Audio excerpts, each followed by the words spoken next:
Hello everyone. तो कल हमने पढ़ा था, हमने गांधीवादी युग के बारे में थोड़ा बहुत जाना था। चंपारण आंदोलन के बारे में हमने कल पढ़ा था, ठीक है। तो आज हम वहां से आगे कंटिन्यू करेंगे। हमारा कल क्या रह गया था? अहमदाबाद आंदोलन और खेड़ा आंदोलन रह गया था। तो हम इसको कंटिन्यू करेंगे। आपको पता है कि गांधी जी,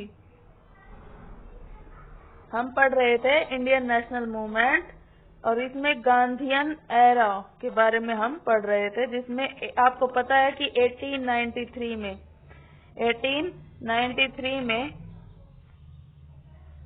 साउथ अफ्रीका गए थे गांधी जी। और वो वहां से कब लौटते हैं? 9 जनवरी 1915 को गांधी जी इंडिया लौटते हैं, ठीक है। इंडिया आते हैं, 46 की एज में आते हैं। 46 इयर्स के वो हो गए थे, 46 साल के उनकी उम्र हो गई थी तब वो इंडिया वापस आए थे। इंडिया में उन्होंने विजिट किया था, मतलब घूमे थे वो इंडिया में। गोपाल कृष्ण गोखले अपने राजनीतिक गुरु के कहने पर गांवों में घूमे थे वो, कि गांव में ही इंडिया बसता है, ऐसा गोपाल कृष्ण गोखले ने उनसे बोला था। और 1915 से 1918 तक उन्होंने विजिट किया इंडिया। तो सबसे पहले उन्होंने 1917 में चंपारण आंदोलन किया था। ये भारत में उनका पहला सत्याग्रह था, फर्स्ट सत्याग्रह इन इंडिया।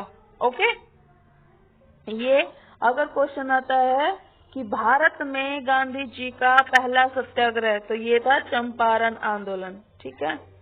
अब देखिए आगे, 1918 में अहमदाबाद आंदोलन होता है और खेड़ा आंदोलन होता है।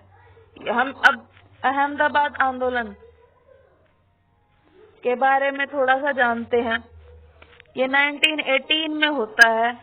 क्या होता है, क्या हुआ था? उन्होंने बोला था गांधी जी ने कि मैं सत्य के साथ हूँ, मुझे ईस्ट इंडिया मतलब मुझे ब्रिटिश सरकार से कोई दुश्मनी नहीं है, मैं सिर्फ सत्य का साथ दूंगा। अगर कोई इंडियन गलती करेगा तो मैं उनकी भी गलती उनको बताऊंगा, ठीक है।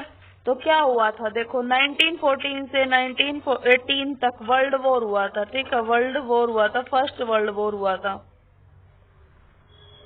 उसमें क्या हुआ था कि वहां पर ब्रिटिश में, मतलब ब्रिटेन में मिल काम नहीं कर रही थी, तो छोटी से छोटी चीज भी यहाँ इंडिया में बनकर जाने लगी थी वहां पर, जैसे कि औजार, हथियार या रुई। एक छोटा सा एग्जांपल ले लीजिए आप, रुई भी यहाँ पर बन के जाने लगी। तो जो मिल ओनर्स थे, भारतीय मिल ओनर्स थे, उनको काफी फायदा हो रहा था, ठीक है, काफी फायदा हो रहा था। बट उन्होंने अपना जो वो था फायदा, या उन्होंने अपना फायदा थोड़ा बहुत भी, जैसे कुछ भी प्रॉफिट हो रहा था, उन्होंने अपना प्रॉफिट लोगों को नहीं बांटा। जो मजदूर थे, उन्होंने पहले प्रॉमिस किया था कि हम आपको बोनस देंगे, ठीक है। क्या देंगे भाई? बोनस देंगे। देखो, लेबर को उन्होंने ऐसा बोला था कि हम बोनस देंगे, बट उन्होंने बोनस देने से बाद में मना कर दिया। तो क्या हुआ? लेबर्स ने क्या किया? आंदोलन कर दिया, ठीक है। ये लेबर्स के अहमदाबाद आंदोलन के नाम से जाना गया, ठीक है। किसके खिलाफ जाना गया? भारतीय मिल मालिकों के विरुद्ध उन्होंने, लेबर्स ने बोनस के लिए क्या किया था? एक आंदोलन छेड़ दिया था।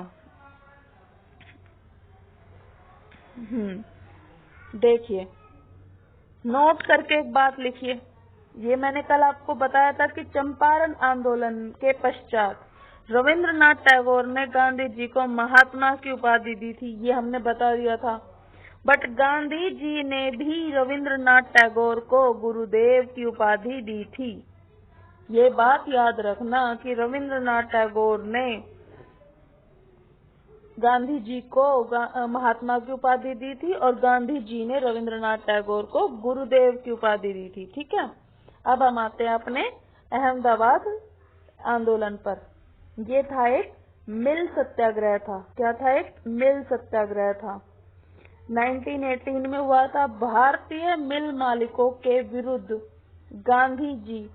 गांधी का मजदूरों के समर्थन में आंदोलन था ये, ठीक है।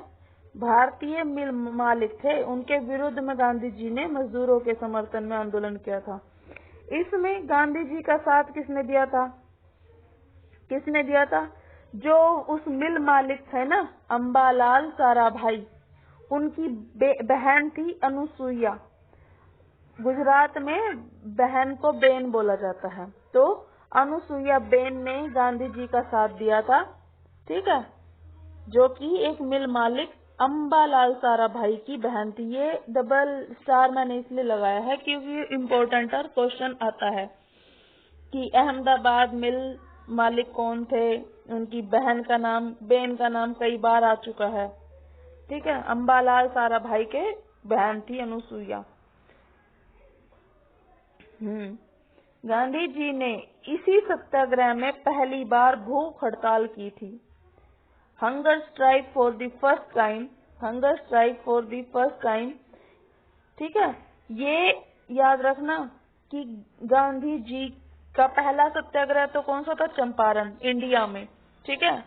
वैसे तो उन्होंने पहले ही साउथ अफ्रीका में सत्याग्रह किया था, ठीक है, बट यहाँ पे उन्होंने भूख हड़ताल की। क्वेश्चन आता है कि गांधी जी का भूख हड़ताल कब की थी गांधी जी ने? तो उन्होंने अहमदाबाद आंदोलन में किया था। और इसी आंदोलन के दौरान गांधी जी ने ट्रस्टीशिप का सिद्धांत दिया था। थ्योरी ऑफ ट्रस्टीशिप मतलब कि उन्होंने समाजवादी सिद्धांत का उदाहरण दिया था। अगर ट्रस्टीशिप आता है या समाजवादी सिद्धांत आता है तो उन्होंने किस आंदोलन में दिया था? अहमदाबाद आंदोलन में दिया था। First example of socialism by Gandhi ji कब दिया था? इस अहमदाबाद आंदोलन के दौरान उन्होंने दिया था। क्या था ये? देखो, ट्रस्टीशिप का अब सिद्धांत तुम समझो। ये था कि एक ट्रस्ट बनाया जाए और उसमें कुछ पार्ट तो मिल ओनर प्रॉफिट का दे। तो वो जो ट्रस्ट था, कभी अगर मुश्किल वक्त आता तो क्या होता? उस प्रॉफिट को लेबर्स में और प्रोडक्शन में लगा सकते थे। और गांधी जी ने लेबर्स को बोला था कि आप हार्ड वर्क करो ताकि ज्यादा से ज्यादा प्रोडक्शन हो और ज्यादा से ज्यादा प्रॉफिट हो और वो प्रॉफिट ट्रस्ट में जाए, ठीक है। और मिल ओनर एंड लेबर दोनों को उत्पादन और वितरण में सबकी हिस्सेदारी बताई थी। किसने? गांधी जी ने। ये समाजवादी का भारत में पहला एग्जाम्पल दिया था।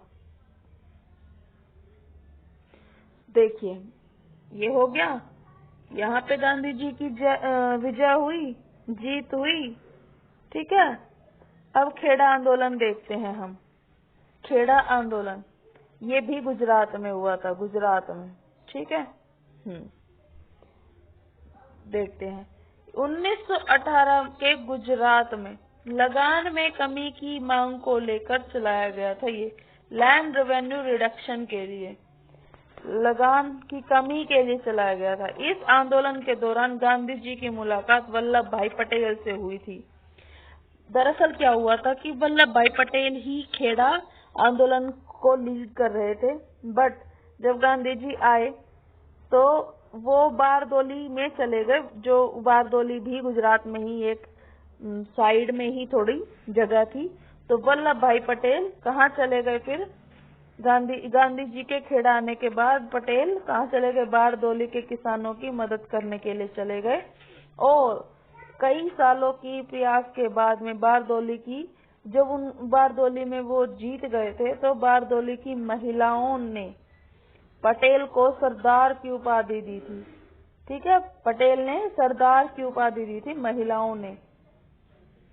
ये आप डबल स्टार करके लगा लेना, क्योंकि कई बुक्स क्या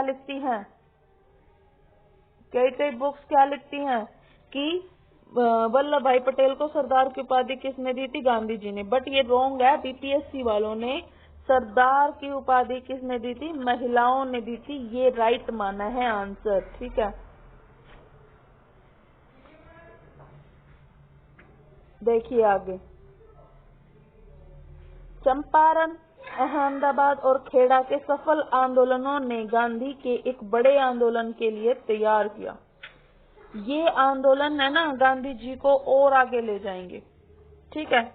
अब गांधी जी को और पूरे देश को अब एक मौका चाहिए था ताकि वो पूरे देश में एक बड़ा आंदोलन कर सके। गांधी जी किसके लिए तैयार थे? बड़े आंदोलन के लिए तैयार हो गए थे, और सारे देशवासी भी। और ये एक मौका किसने दिया? रोलेट एक्ट ने दिया। रोलेट एक्ट ने दिया, और इसके विरोध में अखिल भारतीय सत्याग्रह का आयोजन किया गया था, ठीक है। अखिल भारतीय सत्याग्रह का आयोजन किया गया था। देखिए क्या हुआ। गांधी जी 1915 से 1918 में उन्होंने 3 आंदोलनों को सफल आंदोलन उन्होंने पूरे किए थे, ठीक है। चंपारण और अहमदाबाद और खेड़ा। क्या हुआ? उन्होंने सबसे पहले 1916 में, देखो क्या है, 1914 से 1918 तक फर्स्ट वर्ल्ड वॉर हुआ था। तो जो कंपनी वाले थे उन्होंने क्या बोला था कि इसमें सैनिक भर्ती करवा दो। तो गांधी जी ने बोला था कि आप ब्रिटेन का साथ दीजिए और जितना हो सके ज्यादा से ज्यादा संख्या में सेना में भर्ती हो जाएं। तो इसी वजह से कई लोगों ने इनको क्या किया था? इनकी आलोचना भी की थी। इनको भर्ती कराने वाला सार्जेंट भी कहा गया था, ठीक है। रिक्रूटिंग सर्जेंट भी बोला गया था इनको। देखिए 1916 के लखनऊ कॉन्फ्रेंस में मुस्लिम लीग और कांग्रेस ये इकट्ठे हुए थे, ये तो आप सबको पता है, ठीक है। और 1917 में रशियन रिवॉल्यूशन हो गया था। उसमें क्या हुआ था? किसान और मजदूरों ने समाजवाद को बढ़ाया था। और किसान और मजदूर की क्या बनी थी? सरकार बनी थी रूस में, ठीक है। रशियन रिवॉल्यूशन आपने जाना होगा। तो इस चीज ने क्या किया था? लोगों को एक लीडर उनको मिल गया था, और लोगों को एक मौका भी मिल गया था कि सर सिडनी रोलेट की कमीशन में 1917 में रोलेट एक्ट आया था, कमीशन बना था कि भारत में आतंकवादी गतिविधियों पर, मतलब कि क्रांतिकारी पर रिपोर्ट लिखने के लिए कमीशन बनाया गया था। तो इसके विरोध में सब सैनिक, उद्योगपति, कांग्रेस, मुस्लिम, किसान, मजदूर आंदोलन में हिस्सेदारी देंगे। यहाँ तक कि किसान और मजदूर भी अब आंदोलन में हिस्सेदारी देंगे। तो अब ये जो आएगा ये एक बहुत बड़ा आंदोलन बनेगा। 1914 से 1918 फर्स्ट वर्ल्ड वॉर हुआ था। इसका भारत पर क्या प्रभाव पड़ा था? देखो भारत पर प्रभाव पड़ा था, महंगाई बढ़ गई थी। भारत के सैनिकों को इसमें शामिल किया गया था, जिससे क्या हुआ कि सैनिक जब वापस आए, ऐसा तो नहीं है कि सारे के सारे मर गए थे, आधे वापस भी आए थे कुछ, उनमें राष्ट्रवाद की भावना का विकास हुआ था, फीलिंग ऑफ नेशनलिज्म। अब वो एक सोच रहे थे कि हमें अब अपने देश को आजाद कराना है। भारतीय उद्योगपति की स्थिति भी मजबूत हुई थी इसमें, क्योंकि बहुत सारे भारतीय कारखानों का निर्माण हुआ था यहाँ पर। ये टाटा और बिरला उसी टाइम पर बहुत आगे बढ़े थे, ठीक है। साथ में क्या हुआ था? 1917 में रूस की क्रांति हुई थी, रशियन रिवॉल्यूशन। इसने भारतीय किसानों और मजदूरों का आत्मविश्वास बढ़ाया था और समाजवाद की भावना का भी विकास हुआ था। तो अब सारे लोग एक साथ हो जाएंगे और क्या करेंगे? अब रोलेट एक्ट का विरोध करेंगे। 1919 में ये आया था रोलेट एक्ट। इसे कानून नहीं कानून पास हुआ था, तो देखो इसको क्या बोला गया था। इसको बोला गया था बिना वकील, बिना दलील और बिना अपील का कानून कहा गया था। इसको क्या कहा गया था? बिना वकील, बिना दलील और बिना अपील का कानून है। सिडनी रोलेक्ट की अध्यक्षता में रोलेक्ट कमीशन का गठन 1917 में हुआ था। इसे भारत में क्रांतिकारी गतिविधियों का पता लगाना था और रिपोर्ट तैयार करनी थी। Report on revolutionary activities. ठीक है। रोलेक्ट एक्ट की रिपोर्ट पर 1919 में रोलेक्ट एक्ट बन भी गया, जिसके अनुसार किसी भी व्यक्ति को उसके क्रांतिकारी गतिविधियों में संलिप्तता के संदेह के आधार पर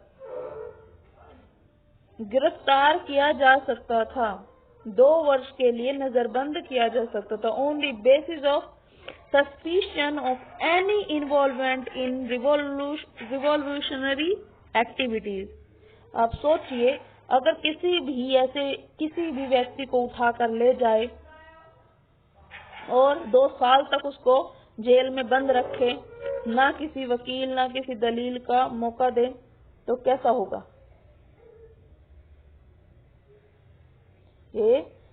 इसलिए ये बिना वकील, बिना दलील के कानून था। गांधी ने इसे डेविल्स एक्ट कहा। क्या कहा? शैतान का कानून कहा। और 6 अप्रैल 1919 को पूरे देश में अखिल भारतीय सत्याग्रह का आयोजन किया गया। कब हुआ था ये? 6 अप्रैल 1919 को। 6 अप्रैल को हुआ था 1919 को।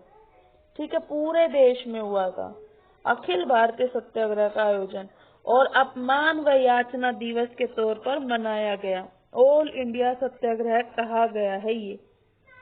9 अप्रैल 1919 पंजाब के अमृतसर शहर में कांग्रेस के 2 नेताओं डॉक्टर सत्यपाल और सैफुद्दीन किचलू को गिरफ्तार कर लिया गया था 9 अप्रैल को। और 13 अप्रैल 1919 को अमृतसर के जलियांवाला बाग में प्रोटेस्ट किया गया और जनरल डायर ने इस सभा पर गोलियां चलवाई। ये तो सबको पता होगा कि 13 अप्रैल को जलियांवाला बाग हत्याकांड हुआ था।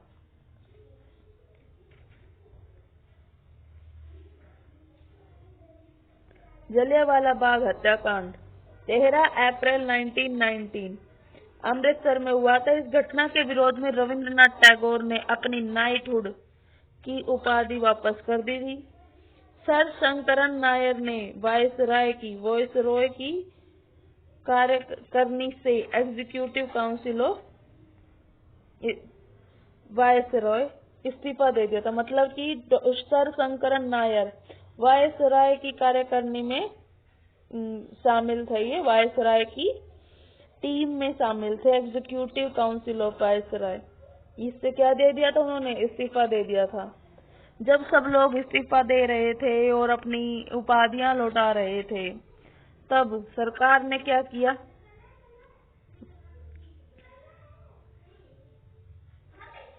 हंटर समिति बनाई। विलियम हंटर के द्वारा, मतलब हंटर समिति का निर्माण किया, जिसमें 3 भारतीय को शामिल किया। चिमन लाल शीतलवाड़, साहबजादा सुल्तान, जगत नारायण। अब सोचिए आप लोग, 9 लोगों की एक कमीशन में, हंटर कमीशन में 3 भारतीय हैं, तो इनकी आवाज तो दब ही जाएगी। ये तो आप सबको पता ही है। तो क्या हुआ? उस रिपोर्ट में क्या कहा गया?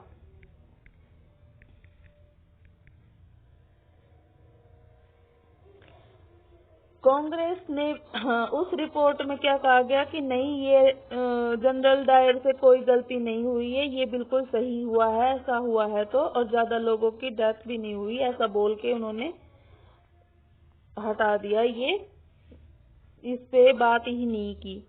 तब पर कांग्रेस ने भी जलियांवाला बाग की घटना के जांच के लिए क्या किया था? तहकीकात समिति बनाई थी। उन्होंने क्या बनाई थी? हंटर समिति बनाई थी, और इन्होंने तहकीकात समिति बनाई थी। इसके अध्यक्ष कौन थे? मदन मोहन मालवीय थे। गांधी भी इस समिति के सदस्य थे। गांधी जी भी इस समिति के सदस्य थे। सरकार ने जनरल डायर को दोषी नहीं माना तो गांधी जी ने असहयोग आंदोलन की घोषणा कर दी। ठीक है, असहयोग आंदोलन, नॉन कॉरपोरेशन मूवमेंट की घोषणा कर दी थी उन्होंने। ये क्या बन गया था? ये पहला जन आंदोलन बना था, फर्स्ट मास मूवमेंट। देखिए, असहयोग का मतलब क्या होता है? असहयोग का मतलब होता है कि अब हम अंग्रेजों के साथ में कोई सहयोग नहीं करेंगे। ठीक है, अब आप देखिए 1857 की रिवोल्ट से लेकर 1947 तक आ गया। हमें 1947 में फ्रीडम मिली, 90 इयर्स हो गए थे तकरीबन क्या पूरे ही 90 इयर्स हो गए थे, हमें आजादी नहीं मिली। तो ये आजादी ना मिलने का क्या कारण था? कि कहीं ना कहीं हम उन्हें क्या कर रहे हैं, ब्रिटिश सरकार को का सहयोग कर रहे हैं, इस वजह से वो हमें आजादी नहीं मिल रही थी। 1920 में असहयोग आंदोलन, नॉन कॉरपोरेशन मूवमेंट, 1 अगस्त 1920।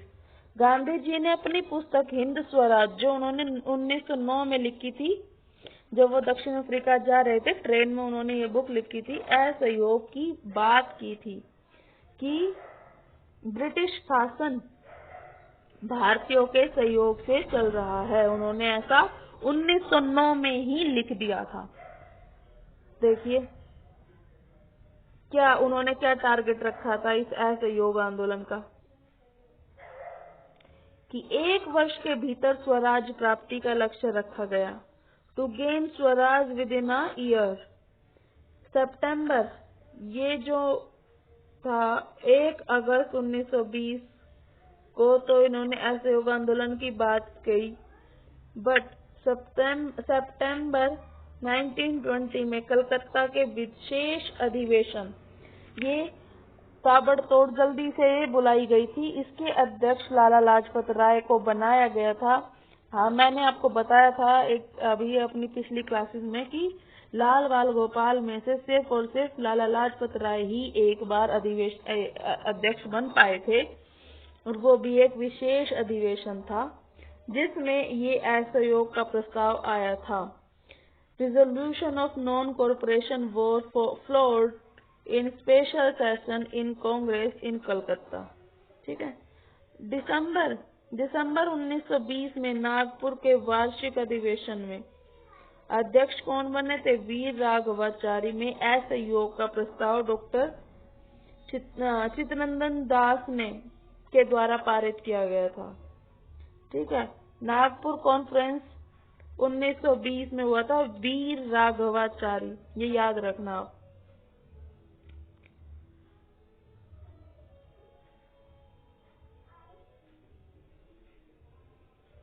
देखिए, गांधी जी ने 1 अगस्त 1920 को असहयोग आंदोलन की घोषणा कर दी थी, परंतु इसी दिन तिलक की मृत्यु भी हो गई थी। Gandhi ji declared non corporation on 1 August 1920, but Tilak died on the same day. Chittaranjan Das ने असहयोग का प्रस्ताव पास किया, जबकि पहले कब? कलकत्ता अधिवेशन में, यहाँ इधर जब ये सितंबर 1920 का विशेष अधिवेशन बुलाया था, तो इस नॉन कॉरपोरेशन या इस प्रस्ताव के खिलाफ थे ये CR Das, Chittaranjan Das. But देखो, दिसंबर में इन्होंने ही खुद असहयोग का प्रस्ताव पास किया था। गांधी जी ने असहयोग आंदोलन आरंभ होने पर अपनी केसर-ए-हिंद की उपाधि वापस कर दी थी। ये याद रखना कि गांधी जी ने कब लौटाई थी? असहयोग आंदोलन शुरू होने पर। ठीक है, केसर-ए-हिंद की उपाधि जो उनको ब्रिटिशर्स से मिली थी। और कब? क्योंकि ना क्वेश्चन आता है, बच्चे पजल हो जाते हैं, सोचते हैं कि क्या वो जलियांवाला बाग हत्याकांड के बाद में इन्होंने अपनी ये उपाधि लौटाई थी, पर तब उपाधि लौटाई थी किसने? रविंद्रनाथ टैगोर ने अपनी नाइटहुड की उपाधि लौटाई थी। ठीक है,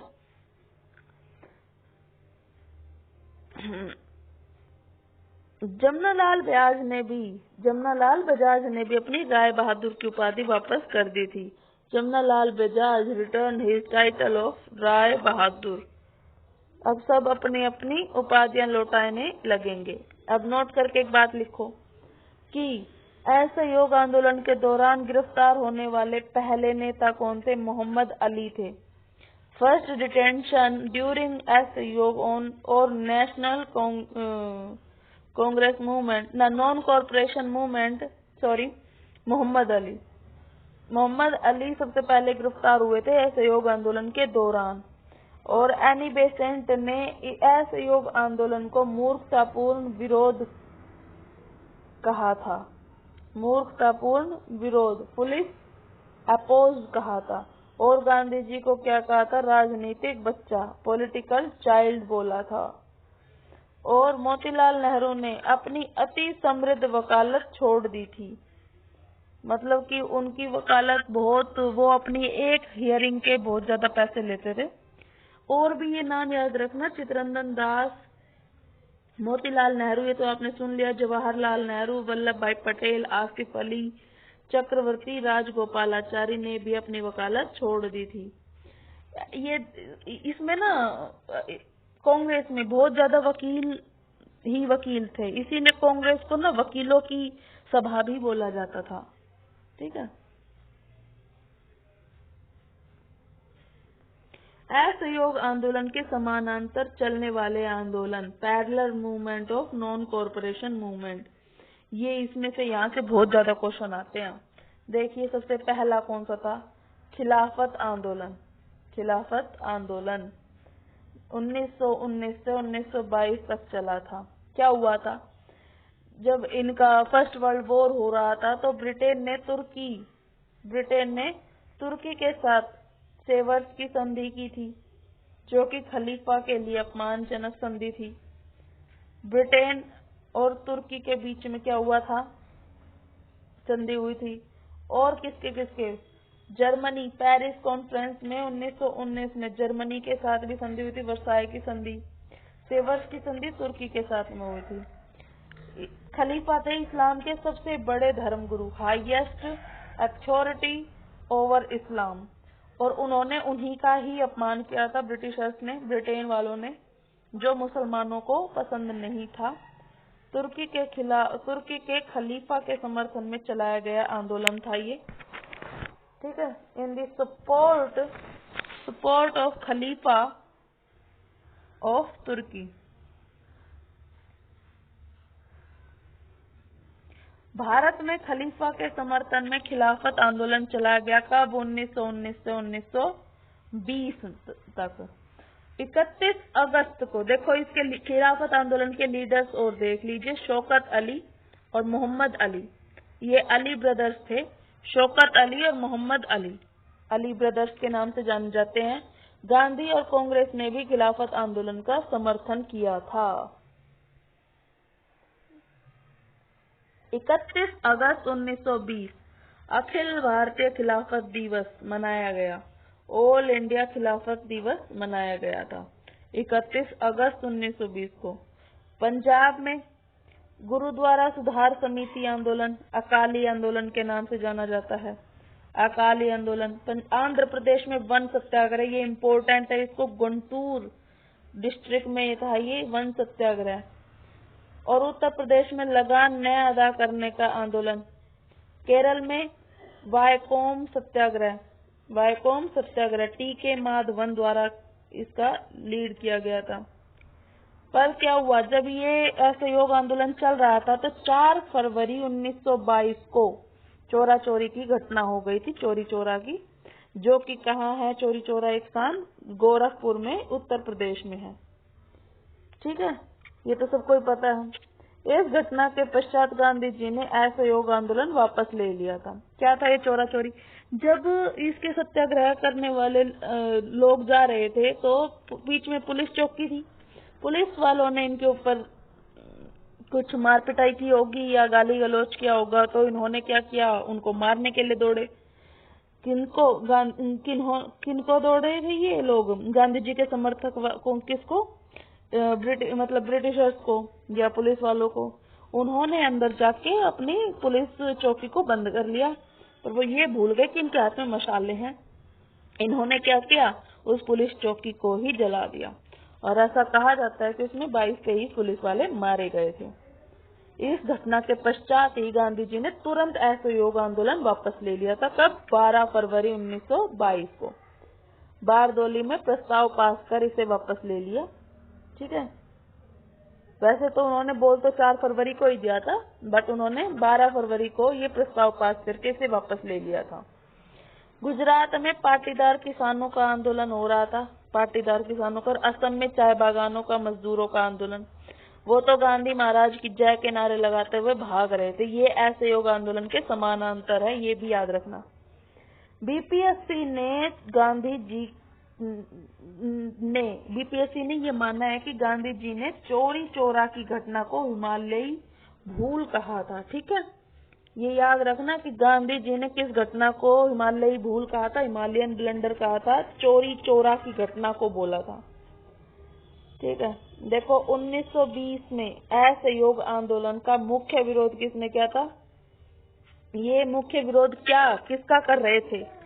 विदेशी वस्त्रों का बहिष्कार कर रहे थे, बायकॉट ऑफ फॉरेन क्लोथ्स का कर रहे थे। जहाँ जहाँ पे भी गांधी जी जाते थे तो वो लोग क्या करते थे, गांधी जी के समर्थक विदेशी वस्त्रों की होली जलाते थे। तो रविंद्रनाथ टैगोर ने क्या कहा था, विदेशी वस्त्रों की होली जलाना एक निष्ठुर बर्बादी है।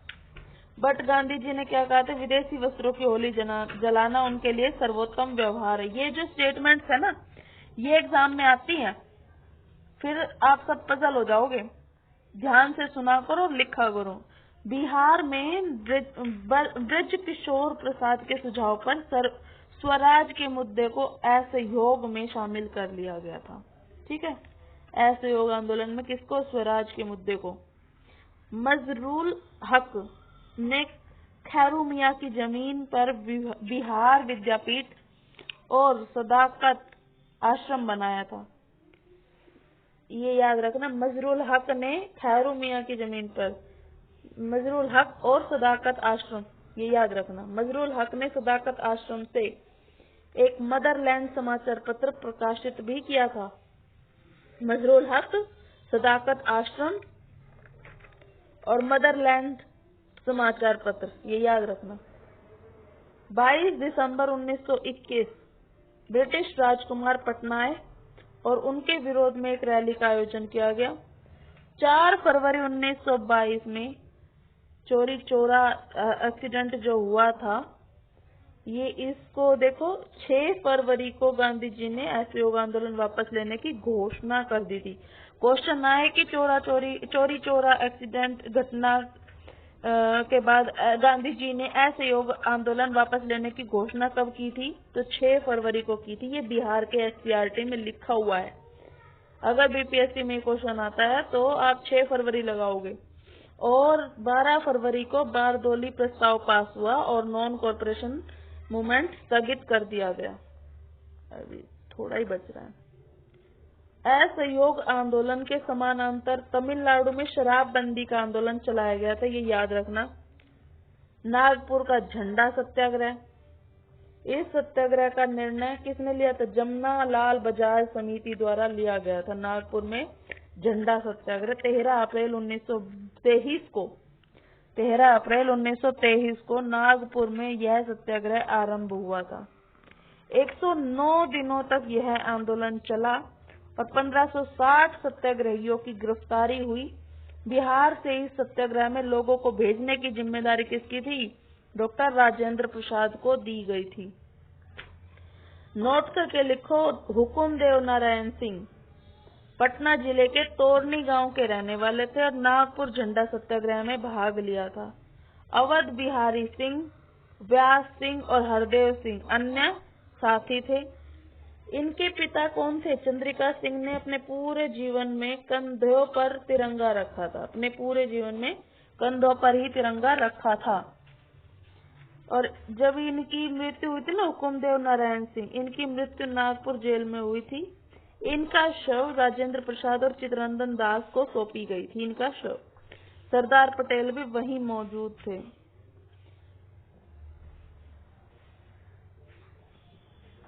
18 जून 1923 को इन्हें गिरफ्तार कर लिया गया। किन किन को किया गया था? अवध बिहारी सिंह, व्यास सिंह और हरदेव सिंह, इनको गिरफ्तार कर लिया और 1 वर्ष की कठोर सजा दी गई। नागपुर जेल में ही रखा गया।